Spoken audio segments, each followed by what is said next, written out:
उत्तिष्ठ नरशार्दूल कर्तव्यं दैवमाह्निकम् उत्तिष्ठोत्तिष्ठ गोविन्द उत्तिष्ठ गरुडध्वज उत्तिष्ठ कमलाकान्त त्रैलोक्यं मङ्गलं कुरु उत्तिष्ठोत्तिष्ठ गोविन्द उत्तिष्ठ गरुडध्वज उत्तिष्ठ कमलाकान्त त्रैलोक्यं मङ्गलं कुरु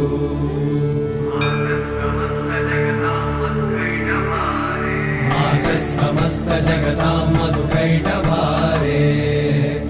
वक्षो विहारिणि मनोहर दिव्यमूर्ते श्रीस्वामि निश्रित जनप्रिय दानशीले श्री